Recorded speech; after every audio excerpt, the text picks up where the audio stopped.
Viernes 18 de octubre de 2024. Tres mensajes del Evangelio de hoy, tomado del Evangelio de San Lucas, capítulo 10, versículos del 1 al 9. En aquel tiempo, designó el Señor otros 72 y los mandó delante de él de dos en dos, a todos los pueblos y lugares donde pensaba ir él. Y les decía: la mies es abundante y los obreros pocos. Rueguen pues al dueño de la mies que envíe obreros a su mies. Pónganse en camino. Miren que los envío como corderos en medio de lobos. No lleven bolsa, ni alforja, ni sandalias. Y no saluden a nadie por el camino. Cuando entren en una casa, digan primero: paz a esta casa. Y si allí hay gente de paz, descansará sobre ellos su paz. Si no, volverá a ustedes. Quédense en la misma casa comiendo y bebiendo de lo que tengan, porque el obrero merece su salario. No vayan cambiando de casa en casa. Si entran en una ciudad y los reciben, coman lo que les pongan, curen a los enfermos que haya en ella y díganles: el reino de los cielos ha llegado a ustedes. Palabra del Señor. Gloria a ti, Señor Jesús. Querida familia, seguimos en el Evangelio de San Lucas, pero si lo notan, hoy nos devolvimos un poco respecto a lo que veníamos siguiendo la semana pasada. La semana pasada estábamos en el capítulo 12 del Evangelio de San Lucas y hoy regresamos al capítulo 10. Esto debido a que precisamente hoy estamos celebrando en la liturgia al evangelista San Lucas, que dice la tradición era uno de los 72 que acompañaba a Jesús. Y es por esa razón que hoy la liturgia nos regala una serie de importantes enseñanzas de las que podemos tomar mucho fruto que el Señor da a estos 72 antes de enviarlos a evangelizar. Para entender quiénes eran estos 72 discípulos, debemos comprender que entre todos los seguidores de Jesús hubo distintos niveles de cercanía a Él. Podemos decir, por ejemplo, que Juan era el más cercano a Jesús. Tenía de hecho el privilegio de poder recostar su cabeza en el pecho de Jesús como lo hizo en la última cena. Después debemos decir que seguían los tres apóstoles que Jesús se llevaba a momentos especiales: Pedro, Santiago y Juan.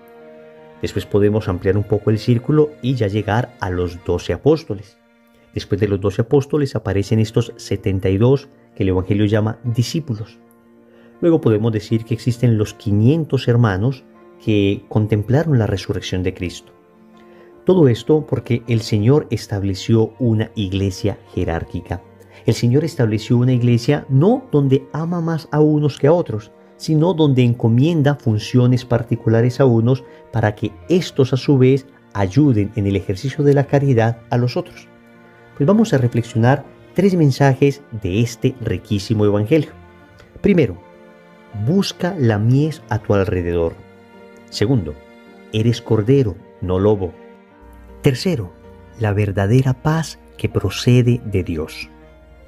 Vamos con el primer punto. Busca la mies a tu alrededor. El Señor comienza diciendo que la mies es abundante y los obreros pocos.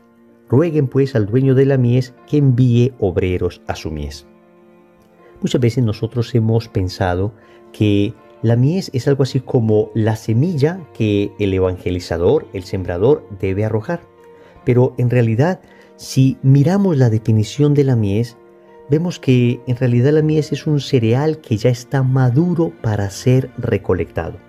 De manera que el Señor aquí no está utilizando la figura de un sembrador, sino más bien de un recolector. Y eso es importante porque es cierto que en ocasiones también el Señor nos manda a sembrar, pero en esta figura que el Señor utiliza, lo que está mandándonos es a recoger aquello que Él mismo sembró. Amigos, muchas veces nosotros estamos muy desesperados por sembrar y tratamos de sembrar el Evangelio en muchas personas y repito, eso está bien.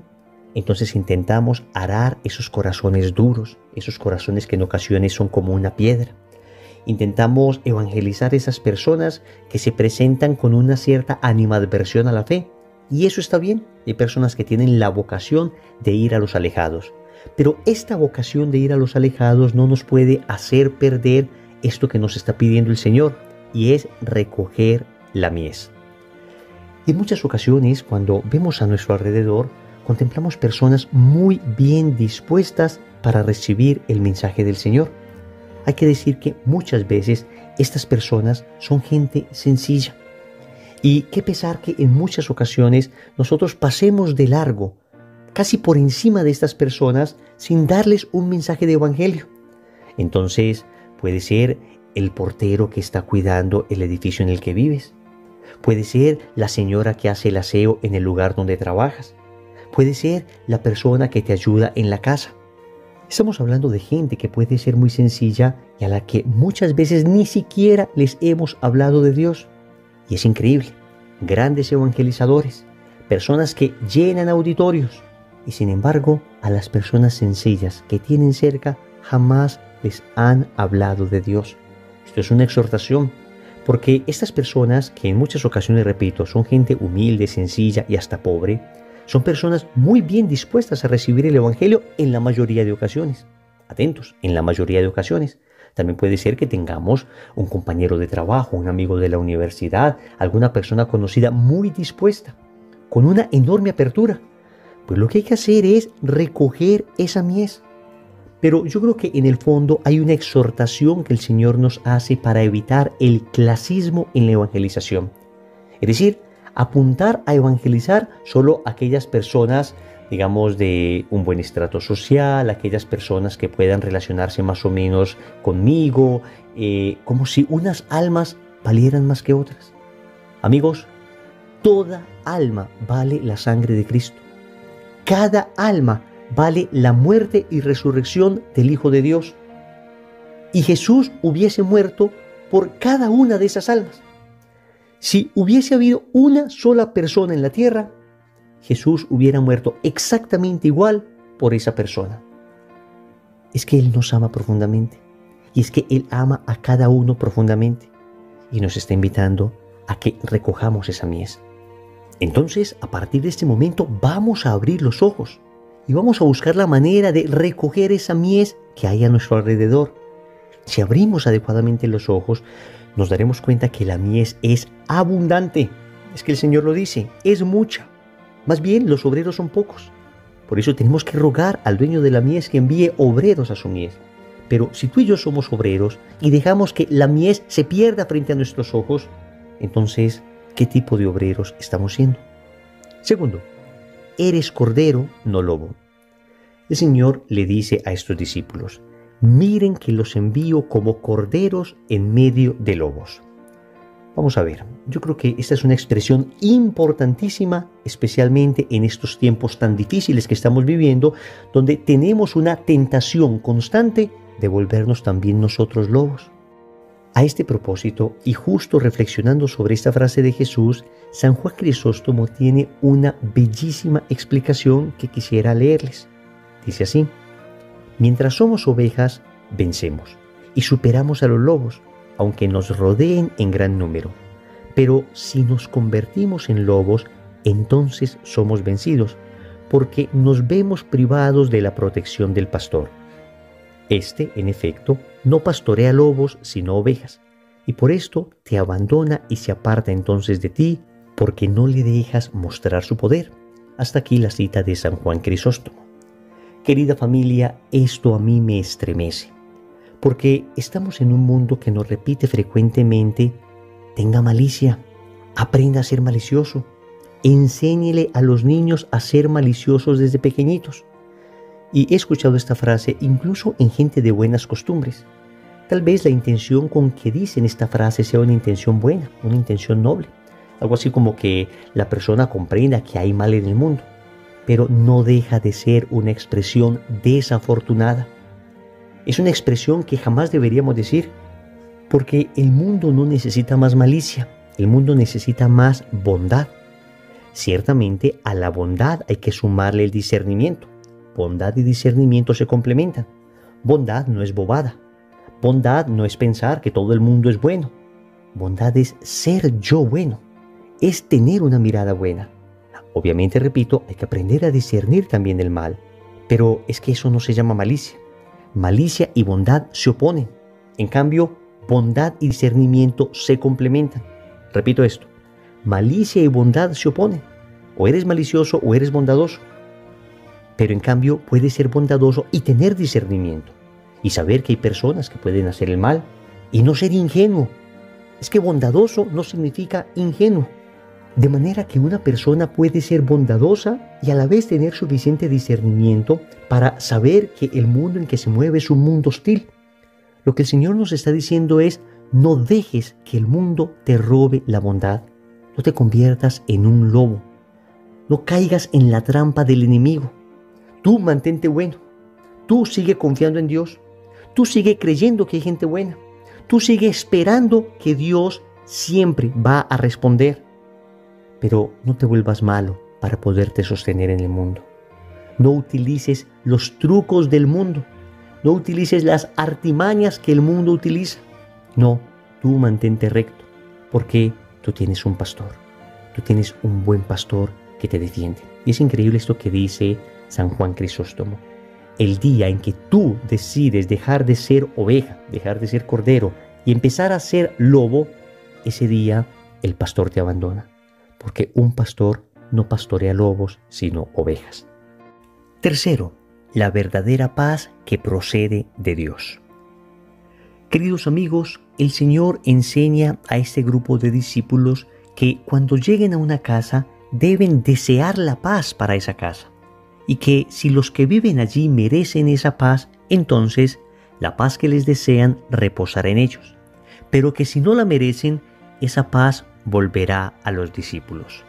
Y aquí es importante entonces hablar de la paz, porque en muchas ocasiones el término paz ha sido utilizado de manera ideológica contra aquello que la fe cristiana y que la Sagrada Escritura entiende por paz. Empecemos diciendo que para los cristianos la paz no parte de un papel que se firma, no parte de unos acuerdos que se hacen, más bien puede concluir ahí, pero la verdadera paz parte del corazón. La verdadera paz surge del interior. El Señor ha dicho que es del corazón del hombre del que salen las cosas buenas y las cosas malas.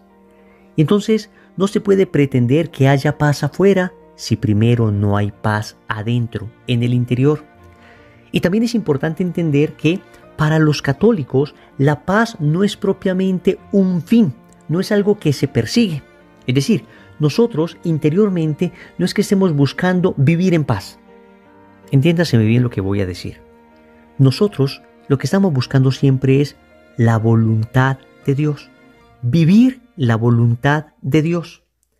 Y si logro vivir la voluntad de Dios, si mi vida se ajusta perfectamente a esa voluntad, entonces como consecuencia de vivir la voluntad de Dios voy a encontrar la paz. De manera que no buscamos la paz como un fin en sí mismo, sino como la consecuencia de hacer la voluntad de Dios, porque así reza una antiquísima oración litúrgica. En tu voluntad, Señor, está mi paz. Óyeme bien, en tu voluntad, Señor, está mi paz. Cuando uno ajusta su vida a la voluntad de Dios, entonces allí encuentra paz. Y esto es importante conocerlo y establecerlo porque desafortunadamente hay una enorme cantidad de espiritualidades importadas de Oriente que nos vienen a decir que el valor supremo de una persona es encontrar la paz interior. Y atentos, yo no estoy diciendo que no sea algo maravilloso. Claro que es algo maravilloso. Pero, queridos amigos, la única manera de encontrar esa verdadera paz es en el desprendimiento total de mi propia voluntad y la entrega generosa a la voluntad de Dios. Y yo quisiera terminar con una bellísima oración que tradicionalmente se ha atribuido a San Ignacio de Loyola. Se conoce como la oración de la generosidad. Y a mí me toca particularmente el corazón y quisiera orarla con ustedes porque es una oración que te enseña el desprendimiento. Es una oración que te enseña que finalmente lo que tienes que hacer es entregarte completamente. Pero los frutos que los recoja Dios. Los frutos son de nuestro Señor. Él verá si te permite contemplar con tus propios ojos esos frutos o simplemente dejar que otros el día de mañana los recojan. Y así dice la oración. Señor, enséñame a ser generoso, a servirte y amarte como tú lo mereces, a dar sin medida, a combatir sin temor a las heridas, a trabajar sin descanso y a sacrificarme sin esperar mayor recompensa que la de saber que hago tu santa voluntad. Amén. Recordemos entonces. Primero, busca la mies a tu alrededor. Segundo, eres cordero, no lobo. Tercero, la verdadera paz que procede de Dios. Compromiso. Yo les invito para que esta oración que acabamos de hacer, no solo la recemos, sino que tratemos de aprenderla de memoria, que le va a hacer mucho bien a nuestra alma. En el nombre del Padre, y del Hijo, y del Espíritu Santo. Amén.